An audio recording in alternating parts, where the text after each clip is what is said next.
Hey, fat fish heads! It's time for another edition of the hottest new podcast on all platforms, Fat Fish.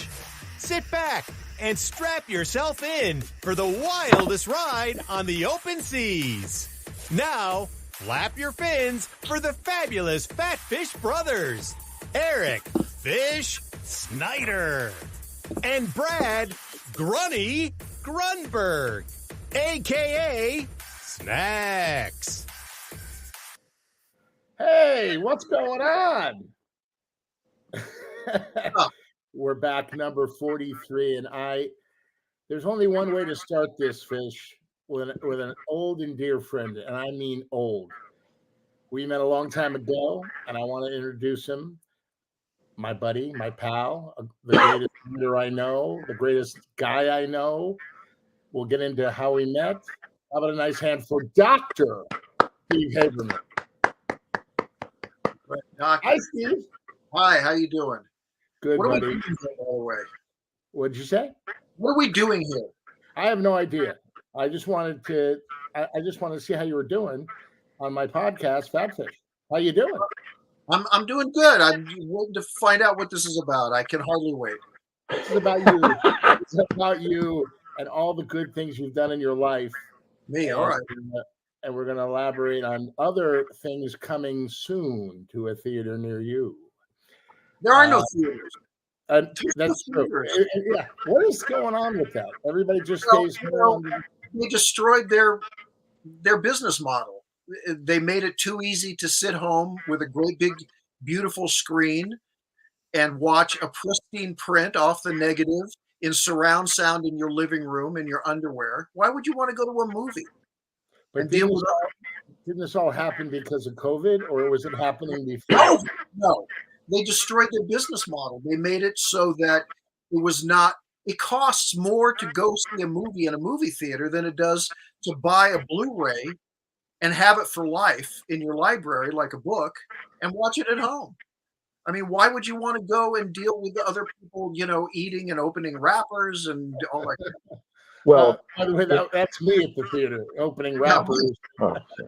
Yeah. And it never stops. It's like a joke. It's like the wrapper, you keep waiting for him to stop the wrapper, and the wrapper is for 2.5 hours or however long the wrapper is going. Well, I'm going to tell you the members of Mensa here in Las Vegas, Steve and Brad, they decided to put bars in I live in Las Vegas, Steve, and they decided to put bars in all the movie theaters. So it's hard enough watching a film without someone talking. Now you got drunks in there. So that totally takes out the experience of watching a film, because you can't, hey, projector, turn it back. I missed that line because this idiot back of me is drunk off his ass. Nah. I'd rather sit at home doing my rappers. But you know what? I've got a great innovation to that. To make it work for everybody, just take the theater out and leave the bar. I like that. Idea, man. Can we put Steve in the middle? What? I want to put Steve in the middle like a sandwich. Can we do that, Fish? I could try. Yeah. No. I got to take you guys out, and then I had to go to the hospital last time. Okay, just leave it. Okay. So here's how we met. It was the late 80s, not to date us, and I got a job at 20th Century Fox Studios as a waiter in the commissary. I mentioned that on our podcast before. Well, these two guys, Steve Haberman, Dr. Steve Haberman, we'll get into that, why he's called Dr. And Rudy DeLuca, these two writers, they were writers with Mr. Uncle Mel Brooks. Right. And I would go by the table and they'd go, "Why are you sweating?" I go, "I'm sweating because of you and your presence there." He goes, "Where the fuck's my food? And stop sweating and towel yourself off and get back here with my food." I go, "Okay." Steve and Rudy are instrumental in me being in Mel Brooks' film. The first one, I auditioned while I was serving them food with Anne Bancroft, Mel, Steve, and Rudy. And Steve goes, "All right, Johnny Cocktails, get over here. All right, it's time for the audition. Go." And I did the first, and Mel goes, "Not bad. How about do it again?" And then he looked at Anne. He goes, "What do you think?" She goes, "I like him." I Yeah, like her. Jen liked you. She did. She learned not to, but at first she really did like you. Did she? Why? Yeah. But the thing about it is, it's true. We wrote this little scene for Johnny Cocktails, our waiter, and unbeknownst to Mel, and we had Johnny come to the table and do it when Ann was there having lunch with us. So it was, and Johnny Cocktail did great, and his scene, he was so afraid when we were shooting the scene because it was a big studio movie. This is a big Right. MGM, and we're on location, which was my idea. I'm amazed Mel speaks to me. But we shot this in downtown LA on Skid Row because that's where it took place. And Johnny Cocktails is down there and he's rehearsing his one over and over and tasting and eating. And and he comes up and he says, I'm terrified. And it's a scene with Mel. We made sure it was a scene with Mel Brooks. And so he comes up and he says, I'm so terrified to do this. What if I said, Johnny, what do you care? It's going to be cut. It's not. Just do it and let's get the hell out of here. Because the sun was, when you're shooting at downtown LA, once the sun goes down behind the buildings across the street, you're in shadow. And that means they have to fire up the arc lights. The reflectors aren't good enough anymore. And so it takes time and it takes money. We're chasing these shadows of the buildings coming. And Mel is not happy about it. Not happy. Yeah, right. And so, so he did it and he did it good. He really did. He really stepped up to the plate or to the. I was quite nervous, Steve, because Uncle Mel was, he was directing, producing, starring, and he was nervous to go over budget and to go late and, pay everybody, union, anything over 8, then, everybody's in. This was a big movie. And we had a decent budget, but Mel is Mel. He doesn't like to spend money, especially on Johnny Cocktails. Yeah, exactly. Well, I eat a burrito. So basically, what I've seen is Mel his character is starving, and he's on the streets of L.A. And he comes up to me, and goes, "Excuse me, do you know where I can get something at a taco stand?" And I'm eating a burrito. I go, "Listen, pal." Comes a burrito in his mouth, and he says, "I don't know where my next meal's coming from," and I shove the burrito in my mouth. Cocktails. He's physically imposing, so it's a joke. And And he did it. And the thing about it is Johnny Cocktails, then he eats half the burrito and leaves half of it on the counter, which wasn't really written or discussed or anything. And he exits, and Mel is standing there, and the burrito was still there. The half of the burrito was still there, and Mel reached for it, and the guy inside the taco stand grabbed it.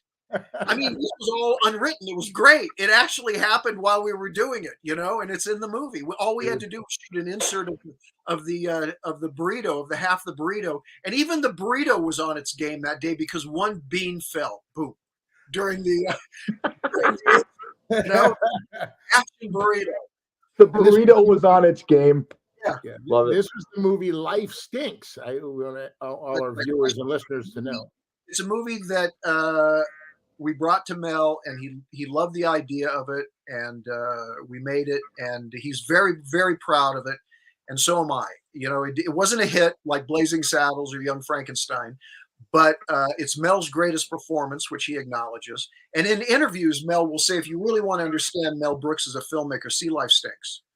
True. So he's very proud of it, and so am I. I don't know why he jumped at it. I kind of do know why he jumped at it. It was really what he was. Yeah. The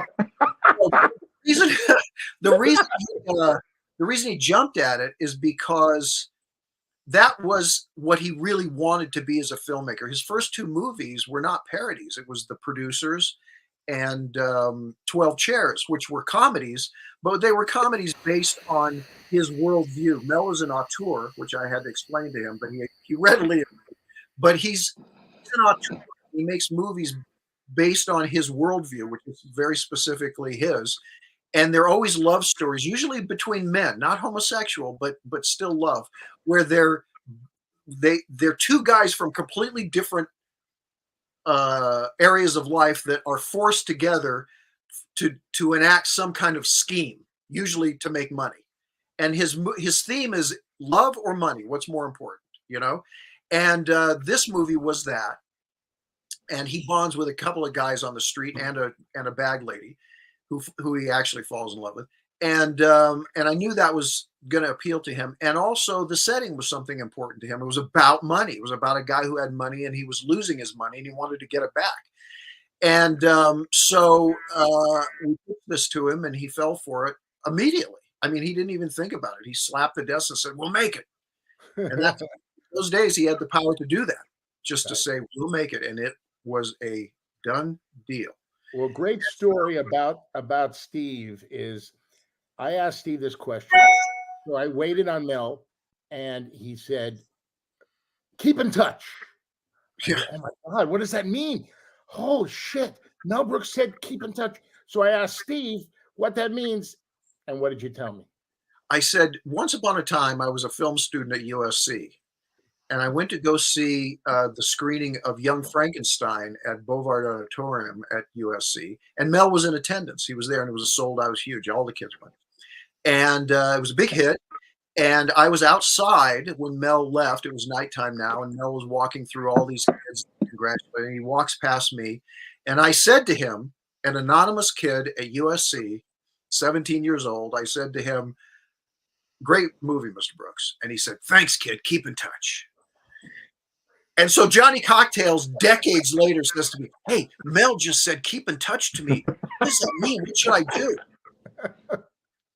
And said, you said it took me 20 years to work with you. And have a good night's sleep and never think about it again. Right, because it took me 20 years to work with him after he Yeah. told me keep in touch. Right. Hey, So Fish, there's a reason why they call Steve Haberman Dr. Steve Haberman. Yeah, I have a PhD. I'm a What yeah, do you have a PhD in horror films, correct? well, no, not horror, in film studies. It's a Oh. PhD from De Montfort University in Leicester, England. Ooh. And I went to that particular university because they specialize in British horror. They have the Hammer Films collection, which is all the scripts and all the documentation and everything that was left from Hammer Films. Is Which that MC Hammer? You can't No, touch that? I'll explain it to you, Johnny Cocktails. Buckle up. It's about Hammer Films was a company in England that was making basically second features in black and white during the 40s and 50s. What they called in England quota quickies, because that's a socialist country, and the government there subsidized the film industry as the arts, and also to make money. And so they decided what they would do is they would make basically quota quickies, which was just they had to make a certain number of movies because it was a government program, and they would make these B features with hopefully a Hollywood star. And one of those companies, which was originally called Exclusive and then became Hammer Films, decided they had a great idea. They were going to make a remake of Frankenstein. It hadn't been made since 1931, and they decided to do this in 1957. They were going to make a remake of Frankenstein. It had never been remade. There had been sequels, in America, but never remade. They were going to go back to the original novel, which was in the public domain because it was published in 1818, Mary Shelley's original novel. But they were going to make it in color.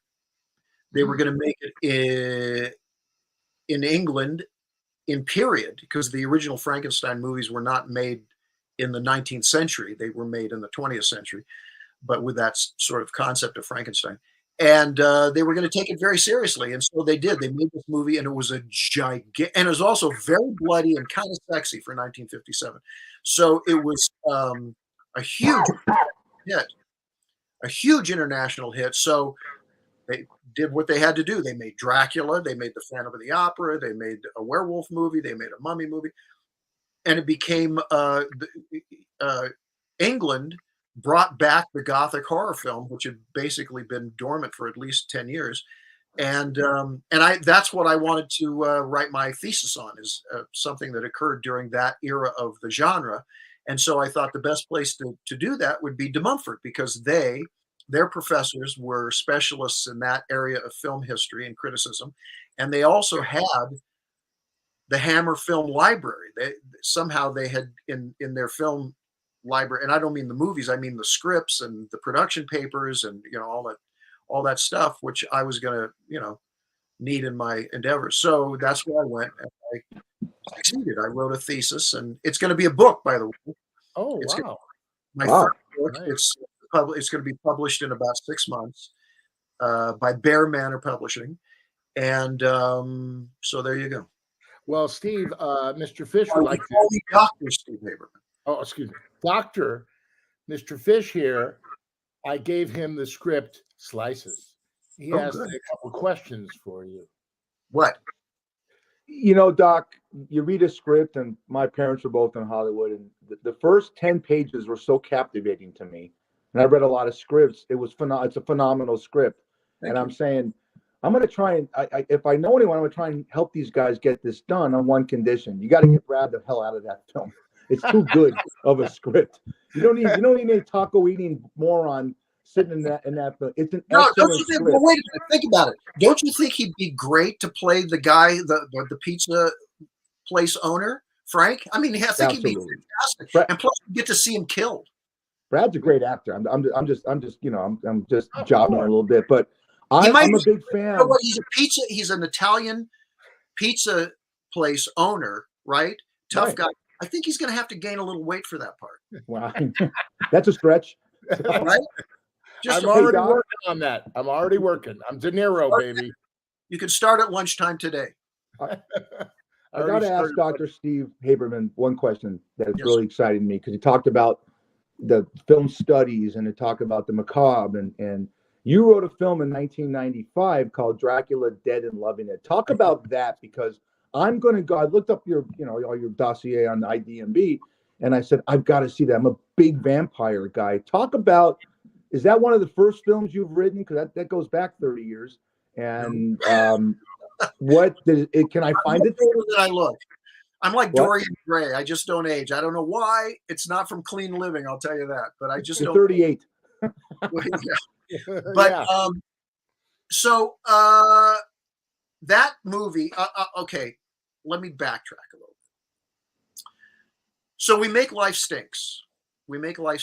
And Mel was very happy with it. And Mel was a junior writer back in the day, in the 1950s, for the great Sid Caesar, who I also wrote for, believe it or not. Oh. Not in the 50s, but I did write for him. And Sid Caesar always had his writers. It was the Show of Shows and Caesar's Hour, the two, probably the premier sketch comedy shows in the history of television. The funniest sketches ever with the best cast. And why not? The cast was Sid Caesar, Howie Morris, Carl Reiner, and Imogene Coca. And the writers were, this was the writers' room for the Sid Caesar show in the 1950s. Mel Brooks, Woody Allen, Neil Simon, wow. Larry Gelbart, Yep. Carl Reiner. This is all in the same room at the same time. Sid Caesar himself, and some that I've forgotten. And Mel Tolkien, Lucille Callan. So these were the great comedy minds of the 20th century, and they were all discovered by Sid Caesar, as was I later. And they made this funny show. And so Sid had his writers all the time, during rehearsals, during shooting, always. And so Mel, when he became a movie director, did the same thing. So I was on every second of Life Stinks. I didn't know Mel Brooks before I pitched him Life Stinks. So, we were strangers, and I was the new kid in town. But I was there. If Mel was there, I was there. Because, his idea is, you never know when a writer's going to come up with something. It's just going to trigger something funny I can use. So we made this movie Life Stinks, and it was an adventure, and Mel got to know me, and I got to know him. And so when it was done, he said, you know a lot about movies. And he said, I'm not just Mel Brooks. I'm Brooks Films. I'm a very classy guy. I produced The Elephant Man. I produced The Fly.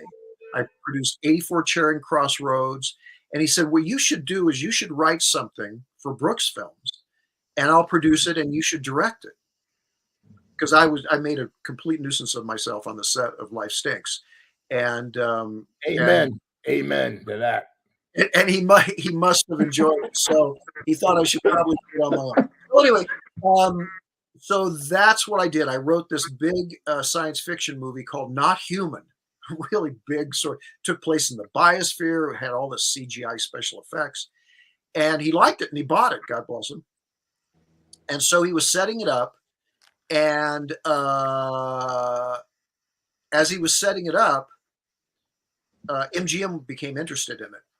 And so we were doing storyboards and maquettes of the monsters and, little styrofoam models of the sets. And we were going to make this movie. And then MGM called one day, said, we're going to make Not Human, but it's not Human. We're going to make another one called Species.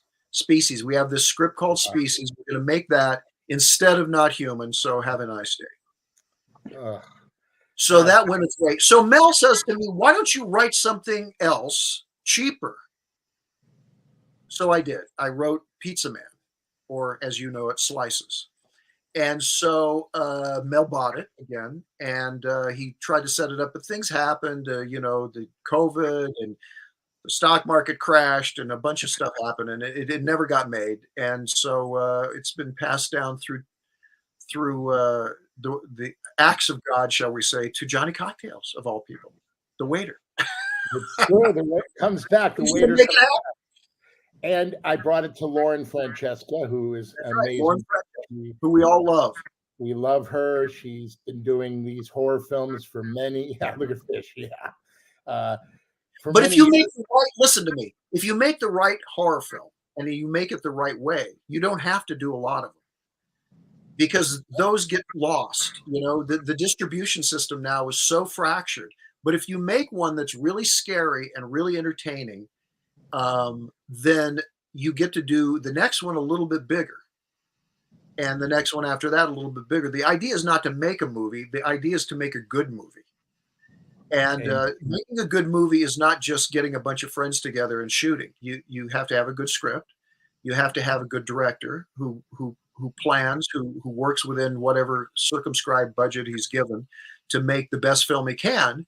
And it can be done. I mean, some really great movies have been made under these circumstances, especially in the horror genre, because that's a genre that people break in with. Movies like Peter Bogdanovich's Targets, which, as it turned out, was the best movie he ever made.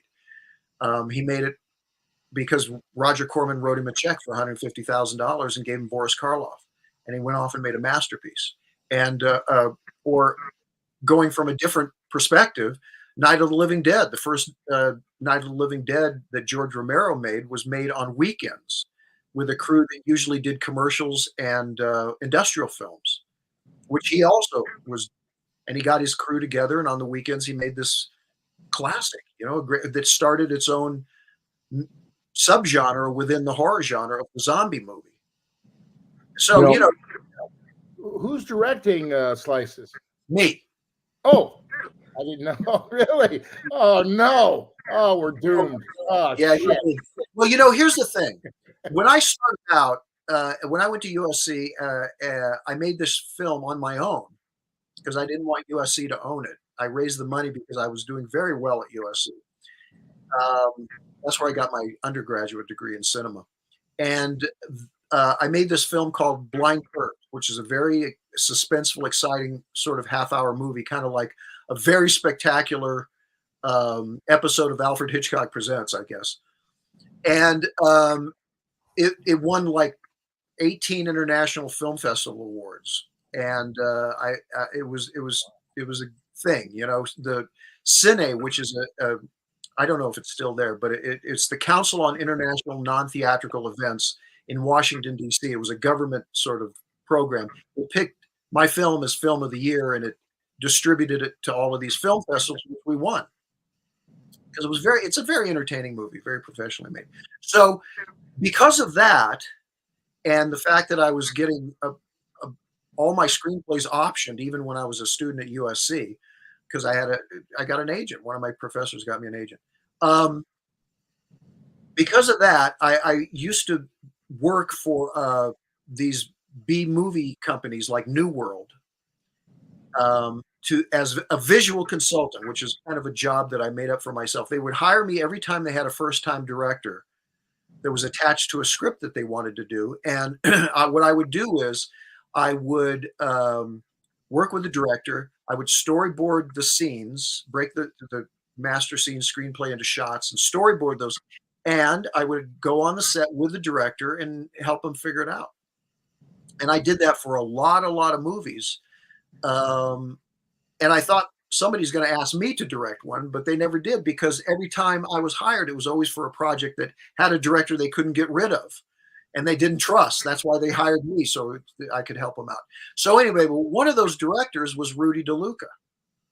He was making his little movie, Transylvania 65000, with a spectacular cast. You know, it was Jeff Goldblum and Ed Begley Jr. and Gina Davis and who else was in it? Michael Richards and Carol Kane. Had a spectacular cast.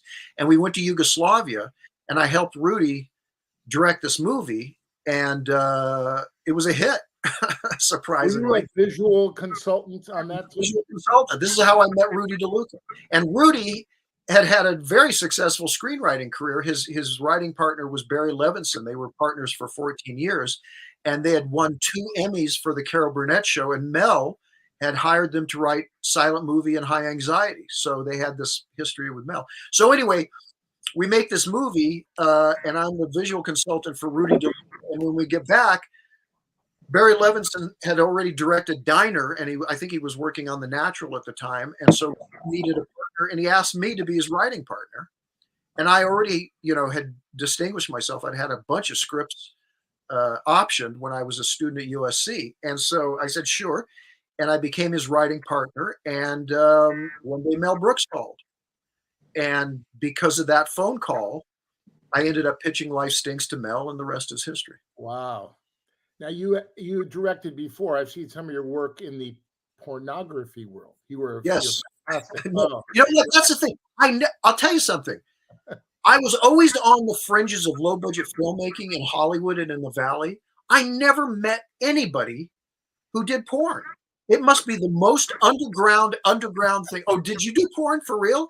Yeah. Where are you guys hiding out? In the Valley someplace? Well, I did a couple of, yes. I was in Canoga Park. I did a film called Forest Humps, and I did Gladiator. So I mean, what can I tell you? Yes. I was living in Sherman Oaks, and I never saw hide nor hair of you guys. If you'll pardon me. The problem with Fish was he pulled down his pants, and that it was over. They threw him off the set. He bragged about his package, and you know how that goes. There we go. But hey, Doc, can I ask Dr. Steve a question, Brad, for you get on a tangent? Because he brought up the film. It's a film. This guy's a PhD in film studies, and I just noticed, just by being a layman, that the horror genre is so big. Are you like me? Are you a Rob Zombie guy? Are you the kind of guy that likes the paranormals? Remember the original Amityville Horror, Steve, with Margot Kidder and James Brolin? That scared the shit out of me in 1978. But the Rob Zombie type films, like House of a Thousand Corpses and The Devil's Rejects, they're so popular. Which way do you go? Well, I like the genre. I'm a student of the genre. So, right. But originally what I was very interested in is a kind of psychological horror.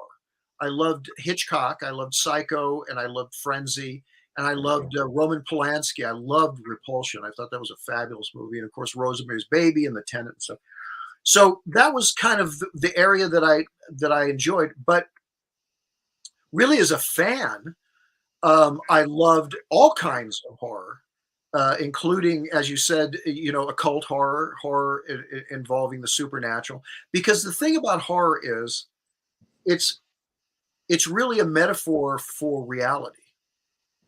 Depending on the filmmaker, they use the elements of horror, whether it's psychological or whether it's supernatural, as a metaphor for real problems between real people in real life. Otherwise, there wouldn't be any way to connect to it.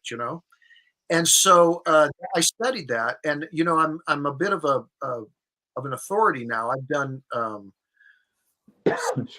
69 audio commentaries for Blu-rays and DVDs of classic horror films, all the way back. I did the audio commentary for the Bela Lugosi Dracula and the Boris Karloff not Frankenstein, The Mummy, from the 30s for Universal. I did those, and there was a great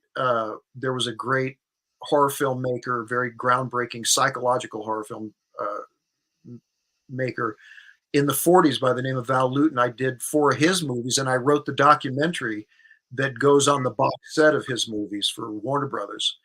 And, my book, Silent Screams, is about silent horror movies. So, I've bridged the genre. I guess probably the latest, chronologically, the latest movie I've done an audio commentary for is David Cronenberg's The Dead Zone, the Stephen King adaptation. Great movie. I'm interested in the whole genre, and creatively, I'm interested in the whole genre. I used to sort of just concentrate on psychological horror, of which Slices is one. That's a psychological horror movie, but a little more psychological than your usual slasher film, with hopefully a little bit more of a. I want to make it like. Have you ever seen Hitchcock's Frenzy? I have not. No. Well, stop this recording now. Go to Hitchcock's Frenzy. See you later. Yeah, we'll wait right here, because it's the most horrific of his movies. It has a rape scene that my wife can't watch, and she usually hits me if I do watch it. It's really graphic, and it's very cinematic, but it's also just gut-wrenching. But it also has a great sense of humor. It has that Hitchcock kind of macabre sense of humor. It's not a funny movie, but you'll laugh. You'll laugh during the movie intentionally, not at the movie, because the movie has and that's what I'm trying to do with Slices. That's like the football game scene, which could be hysterically funny, but it's not a funny movie, That's because you want to make it real, but you want the comedy not to guy the material. You want it to come from character. Because in my opinion, that's what's funny in life anyway, is people. People are funny. Right. Well, Slices moved. I mean, it's hard for me to keep my attention on something. I'm turning those pages like crazy. So I'm rooting for you. Is it Dr. Steve? Is it because, like you said, we're so addicted to violence? Football is the most popular sport. And you look at the shows, The Walking Dead and their 36 spinoffs. I mean, the horror genre is never going to die, is it? No, because I'll tell you the real reason. It's not that we're addicted to violence or anything like that. There's a great anthropologist by the name of Robert Audrey, and he was the inspiration for Kubrick's 2001, actually all of Kubrick's pictures, and also he was the inspiration for Sam Peckinpah's Straw Dogs. And what he posited in his books, like The African Genesis or The Territorial Imperative, is that we evolved from a species of killer apes. And the reason we have opposable thumbs is so that we could hold weapons to beat each other over the heads with and take their water. That we evolved because we're a violent species. We're omnivores who basically prefer eating meat, and we're territorial. We will guard our women and our caves and our local watering hole to the point of killing. And that's our first instinct, is to kill. That's why I expect this political season to become violent, because we've come to that point. It's 1861 again, gentlemen. And this country's about ready to have brother kill brother, and it's inevitable. It's happened all through history. It didn't build up to this point. We had tamped it down with the veneer of civilization, which we've created through Western culture. Yes, I said Western culture, a veneer of civilization. Through much of the world, they don't even have the veneer of civilization. It's just violent all the time. But we're breaking through. We are going to achieve our destiny of killing each other without conscience. Well, we need to get Slices made before this whole thing goes on in the election. Yes. So at least we have something to entertain us before the Debbie right. Downer Dead comes. Than following human nature. Did you ever meet Alfred Hitchcock? No, I followed him to an elevator once. Oh, that's until he called security. That's real creepy. And what about Vincent? That never Price? happened. That never happened. So did you ever get on the elevator or no? No, he turned around and he said, "Good evening." What about Vincent Price? Vincent Price, I saw a couple times. Yeah, Oh, I went to wow. a couple times. He was speaking. I love Vincent Price. He's a hero, Yeah. and he was a very learned man. He was a very intelligent, learned man, very hip to what he was doing in the genre, and funny. Vincent Price was a really funny guy. He was naturally funny. That's why they had him on shows like Hollywood Squares, and he'd be on the Tonight Show and stuff like that. Amazing, amazing. What a career you have had, sir. Yeah. And I'm telling you, we're going to make slices. I'm It's already made. 2024. And, this guy I call Fish, my buddy here, I have a feeling he's got some ideas on how he might get involved with the movie. And Just add money. That's all we Guilt. need. We have Guilt, all the. Brad. That's Guilt. right. Money money. buys it. Hey, Brad, let me teach you something. You taco eating idiot. Money buys everything. burrito, okay? burrito. Tacos. He can put a taco on your mouth. Hey, Dr. Haberman, we like to have fun sometimes on this show, and I do a little research into commercials. The number one commercial out right now is John Travolta playing Santa Claus, and it's sort of like it's a takeoff on his great film in '77, Saturday Night Fever, where he goes through Manhattan and he does the dance at the end. Well, you're about to cast somebody in Slices, and I want you to grade after you see this video his dancing. Okay, here we go.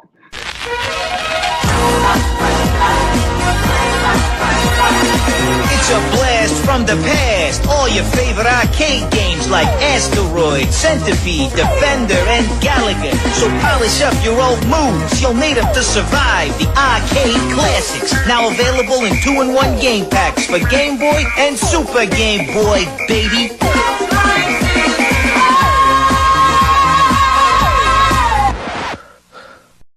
Think of that. Wow.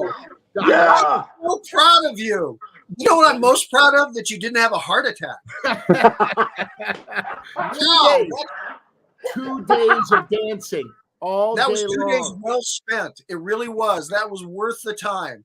That's all you need. You know what? I would have treated you way better had I seen that earlier. I'm There you telling go. you, buddy, the That big was man can terrific. move. The big man can move. I got Wow. wheels, baby. Can And you move. still do that? Tell me the truth. Can you still do that? Absolutely not. Yeah, dude. But You'll throw out a hip. Don't even try.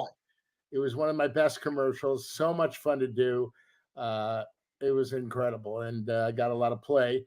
And I tell you, thank you for doing that, Fish. That's one of my favorite spots. And You got this. If you're going to do a film with this great doctor and writer and legend, in my opinion, there may be a little rewrite where you're I doing was a just pizza and you're gonna say, dancing. We how about might. a polish? How about the pizza owner doing a little dance, doing a little? No, but we have a. Don't you remember? There's a stripper. There's a male stripper that comes to the Right. bikini party. Yeah. No, Johnny. Did you keep the costume? Yes, I got it.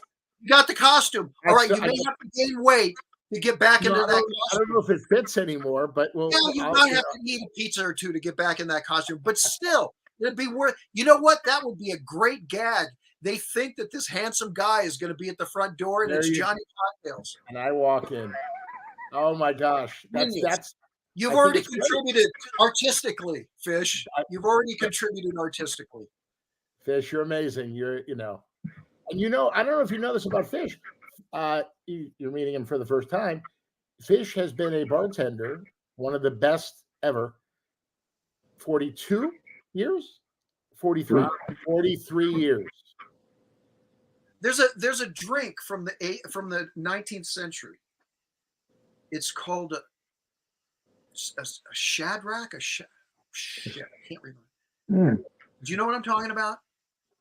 It was There's a Shamrock, but that's basically it's a drink. But the Shad, I don't know. I'm going to get back to you about that because it'll knock you on your ass. I'm told. I've never drunk it, but it's. I've always wanted to try it just for I'm a PhD. It's for historical reasons, you know. I want to try this drink from the 19th century. I think they may have outlawed it because it was probably something Edgar Allan Poe used to drink, but it had a Well, great name like a. I will make you a deal. I'll make you a deal. I'm going to meet you sometime in 2024. I will do the history of that drink, and I'll make it for you personally. All right. Okay, excellent. I will. That's I'm a. Who will scoop me off the floor? Yeah, I'm a mixologist, my friend. So I'll do my homework. Are you going to be drunk when you make an absinthe drink? Do you do that with a Say little again? absinthe? You know, the cube of sugar, and you pour it into the. Have you ever done that? Yes. Okay, I'd like to. I've done it all.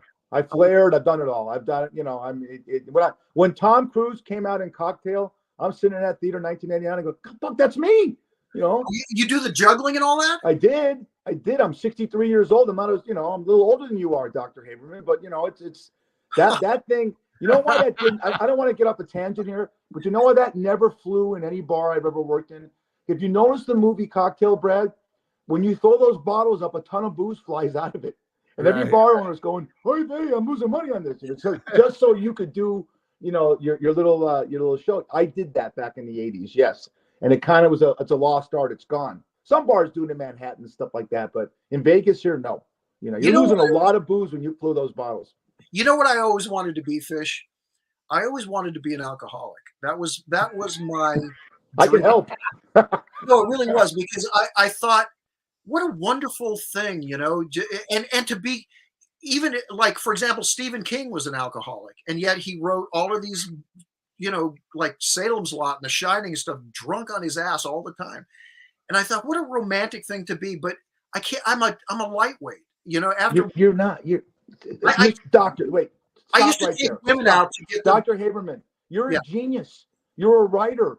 Hemingway, Emerson, Mark Twain were the biggest drunks on the planet. Right? You're great American writers. Brad, you know this. They were so drunk all the time. They were. Right. How'd you get this literature? Robert Frost, drunk. Right. I know, that's what I'm saying. But I'm a lightweight, so like one sip and I used to like take women out to get them drunk, so I would get a little action. And I can't. I mean, they could drink me under the table. Every one of them could drink me under the table. It was that story. They would end up like pouring me into a cab at the after an hour. I think you should be drunk when you direct slices, just for fun. Maybe that's my calling. Drunk. But you know what? Sam Peckinpah directed Drunk, and he made great movies, but they basically kicked him out of Hollywood eventually. Who's your favorite director of all time? Would that be Mel Brooks? Mel? Mel asked me one time, and I knew what he was doing. We were sitting. I got 3 Emmy nominations. I got an Emmy nomination, primetime Emmy nominations, for producing each of Mel's HBO comedy specials. And one time we were sitting around, and I was editing one of the comedy specials in my office, in Mel's office. And Mel came in, and he said, "What's the greatest comedy of all time?" And I know what he thought I was going to say. And I said, City Lights, Chaplin City Lights. He said, a talkie. I said, oh, a talkie. Dr. Strangelove, Kubrick's Dr. Strangelove. Oh. He said, what's the funniest comedy ever made? I said, the funniest, Blazing Saddles. Everybody knows that. There we go. And he goes, right. He says, they just did a poll, and the funniest movie ever made is supposed to be Some Like It Hot. And Blazing Saddles is number 2. I said, well, that's nonsense, Mel. You know that. I mean, that's just nonsense. So what did you ask me? What did you ask me? I asked you, who's your favorite director of all time? Oh, my favorite director of all time is Alfred Hitchcock. We're all still running to catch up with Alfred Hitchcock. Well, the thing, Brian De Palma said it best. He said Hitchcock invented everything. Of course, we imitate Hitchcock because he did everything first. It came from his head. All he thought about was cinema all day long. We have his handwritten notes on Queen Mary stationery. He was coming across from England to America to go to work for David O. Selznick. For the first time, he was going to work in England for the first time in 1939. And he spent his time on the Queen Mary on this voyage over the Atlantic, writing all of these notes, his thoughts about cinema, how to use POV shots and how to use inserts, and what audiences respond to. They respond to melodrama, but melodrama has become cliche. So how do you change up melodrama? And you could see his thought process. Well, through character, you have to create relatable characters, but they have to be relatable in a humorous way to contrast with the violence and the intense suspense of the melodrama. I mean, he wrote this all. This is all he thought about his whole life, and it comes out in his movies, and he experiments with cinema and with his genre of the thriller genre in his movies. So, of course, we're all still imitating Hitchcock to a certain extent because he thought about it first. So he's my favorite director. Steve Haberman, Dr. Steve Haberman. Right. I want to thank you for being on Fat Fish. That was it? That's all you want from me? That's all. I mean, we might have you back. I just no. Maybe. You know what? You're going to get paid with my performance in Slices as the stripper. A little kickback for that? Do I get a little under the table? You get a little brown bag on the side, baby. All and right. I'm telling you, I'm going to start researching my role. I'm going to go and I'm going to have a meal, maybe 2, maybe 3, because that belly's going to hang over the pants. And I'm going to be seriously, Slices is going to be a huge success, and I'm going to be a big part of that. And when I say big, I mean big. Listen, if you scare them, they will come. That is pretty scary. You saw my dancing. Right. Steve, I love you, man. I will see you on the set of Slices. And by the way, I think this guy Fish would be great in the pizza parlor with me as my assistant. What do you think? Is that why you want me to find? You want that part, huh? We'll find you something. Don't you worry. Yes. We'll find depending how useful you are in getting the gelt. You know what I'm saying? Oh yeah. He's gonna get the guilt. Don't worry, I'll get you so lightheaded with some of my concoctions. You'll make me the lead, and you won't even know it. Believe me, a child could do it. In fact, a child has done it. Steve, we love you. I love you personally. I'd like to cuddle with you. Thank you for I miss those days. And thank you for giving me that. I mean, if it wasn't for you, I would never have been in any Mel Brooks films. Publicly, I want to thank you from the bottom of my heart. You're welcome. And by the way, you're having a great hair day. Thank you. You rose to the occasion, by the way. Did I? You also expanded to the occasion. You did everything. How many? By the way, I want to end with this. Mel was freaking out because we were losing lights and they had to get the big strobes out, like you said. And then Rudy comes up to me and says, "God damn it, shove that fucking burrito down your throat so we can get the fuck out of here." I go, "Yes, sir." You did. I did. I must have had 25 burritos that day. Yeah, and we didn't lose the light. No, we didn't lose the light. And by the way, I had 25 burritos.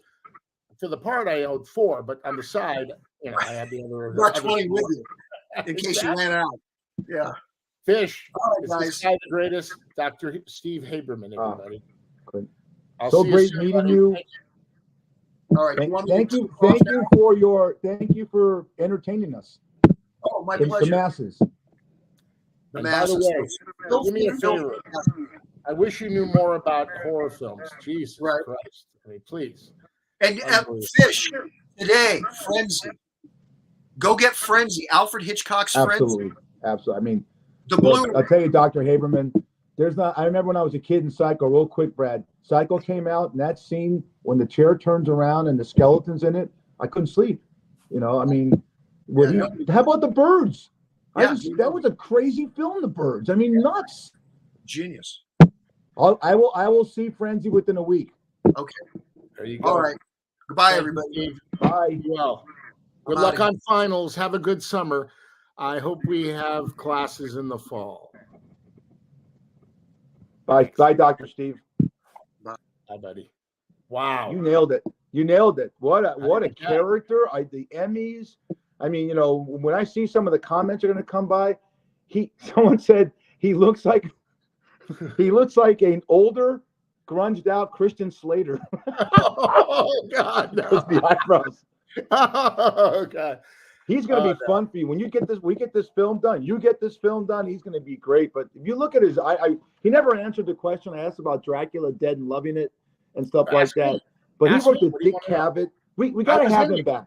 I was in it. What do you want to know about Dracula Dead and Loving It? I had a partner. Well, my you tell me. My question is, I'm a big vampire guy, and he's the head writer on that. It says 1995, right? And Leslie Nielsen. What was the film? What was the film? Give me a 30-second. What's the film about, and what did you do in it? Well, Uncle Mel plays Van Helsing, and he's doing an autopsy, and I was one of the students in the autopsy. And by the way, one of Leslie Nielsen's finest films. He was unbelievable in it. He was the star. He was wonderful. He was incredible. Leslie Nielsen. Underrated. Can I put a dig on? Oh, sorry. Go ahead. See, there's like a 2-second delay between each other, so we sound like you're talking on each other. So I'll do this when I'm done, and you can keep talking because I'll talk over you anyways. I got to give you shit because something happened last night that's never happened before, and I thought about you because I know you get nervous and you eat. 5 minutes and 36 seconds ago in San Francisco, and the Warriors are up by 17 and they lose to the Denver Nuggets. 18. Steve Kerr, your good buddy Steve Kerr, always holds his composure, but I swear to you, could see the veins you get in the side of your head when you're pissed off. I mean, Stephen Curry said, I've never seen that before, and they need Draymond back. Sorry. No, they do. But did you see him? He was talking to the Joker. Remember the Joker? I guess fouled. I don't know who he fouled coming up court, and Steve looked at, don't do that. Did you see the little banter they had? And the Joker, he showed him something at the end or at the 3. That's unbelievable. I mean, unbelievable. I can't believe they couldn't hold the lead at home, up by 18. It just goes to show you it's never over till it's over. You always said we talk about sports. You always say the momentum. Momentum carries you, and the little things when you get on a roll, like you're going to do this year in Hollywood, the momentum keeps going and positive things happen. I'll give you my prediction. I'm pissed off. My Raiders were eliminated from the playoffs on Sunday, and my Longhorns were eliminated from the college football playoffs on Monday. I think Michigan. If you're watching those games, Michigan, Jim Harbaugh outcoached Nick Saban. That doesn't happen. That's like you out acting Al Pacino for a part when he was younger. It doesn't happen. You're a good actor, Brad, not that good. I like Michigan over Washington unless it's a shootout. What do you think? I think Michigan's going to take it because they have the momentum. They have won games that they shouldn't have won, and they have everybody back from last year. But I have to say, the quarterback for Washington Huskies is incredible. He is the real deal, that guy. Oh, he is really good. It's going to be a great game, but I think Michigan's going to pull it out, and they're going to be national champions. And then I think Harbaugh will go back to the NFL. That's my prediction there. But I think Michigan all the way Monday. And I've been right. I told you Michigan was going to win. Remember when you asked me? You called it. Yeah, good for you. You should get one of those 1-800 numbers. Call me, Brad. Between eating burritos for the movie Slices, I'll give you the hot tips this week's NFL games. I never lose. You ever hear those 800 numbers? Yeah, those guys. Yeah. There you go. There's another career for you. Yeah. Jed Fish, University of Arizona, great recruiting class I read, and then through the portal. I'm telling you. I will predict by the time Slices is made or within the time it's released and our podcast finally sells to somebody, Arizona will be known as a football school more than a basketball school. How do you like that? It'll never happen. But I will say this. We have come a long way, baby. I mean, Arizona football was a joke for like the last 8 years.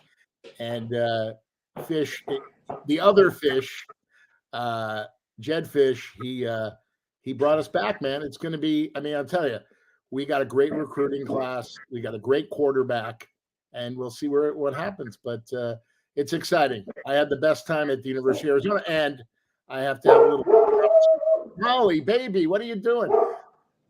Molly goes, come on, Daddy. It's Grubhub. Supposed to go to LA, Beverly Hills, not here. Easy, Molly. She's going to bark. So I know. If we could talk over it for a second, I gotta say something. I lost Bar Boss. I did not win Bar Boss. I finished very high in the country, and I want to thank everyone that voted for me. It doesn't mean that Brad and I say this every show, aren't going to stop anti-bullying, especially at the teen level. So I just want to bring that out before we get out of here. Thanks everyone for voting for me. I finished very high in the country. Even though I didn't win, we're still going to win for the cause. Always. And God bless Molly for her challenge and her memory. We're going to stop this horrible thing that's happening to kids today in schools and college, all the stuff. I mean, it's got to stop. And it's going to be in Molly's memory. Molly's wonderful. And look at your Molly. There you go. I think she wants to see you and you to walk her. She wants to get the hell out of that house of yours. Walk her. And it's always good seeing you. Great first. You know what, Brad? This is show number 43, but it's our first show of the new year. And boy, the talk about momentum. What a way to kick it off, right? Oh man! Thank you, Dr. Steve Haberman, for your insight into the horror genre. But it's great to talk to him because he saw something in me that I didn't see in myself as being his waiter with Rudy DeLuca, his writing partner. And that's a true story about Uncle Mel and Ann Bancroft saying, all right. Let me stop right there. And I'll say this and you get us out of here. Get our boy Dave Linden there to sing goodbye. I make fun of you all the time. It's not bullying. I make fun of you because that's what we do with each other. Right. You're a great actor. And if anyone, forget the comedy, if anyone could go back and watch your segment on Shameless, where you're a dick to Emmy Rossum's character in that diner, and you confront Dermot Mulroney. We talked about this on the show. That's pure acting. There's zero comedy in that scene. And you brought out like, this is the tense, but Brad's being a dick. And of course, I'm in the restaurant business. The way you portrayed that character brought the tense and the anxiety out of me watching it. And I don't want to give it away. That's acting. I mean, you could play yourself eating a burrito, being some funny guy on Fuller House, or being a fat guy in Two Broke Girls. You have a big toilet. Watch Shameless. Get us out of here, Mr. 43. 43 in the books. Thank you for that compliment. I'm humbled by that. And been doing it a long time. And John Candy, by the way, is my hero because he did drama and comedy. He's my favorite of all time. And you're my favorite of all time because Fat Fish 43 is in the books. Dave Linden, take us home, baby. You've been listening to the Fat Fish Podcast, heard on all your favorite platforms. Until next time. Love you, buddy.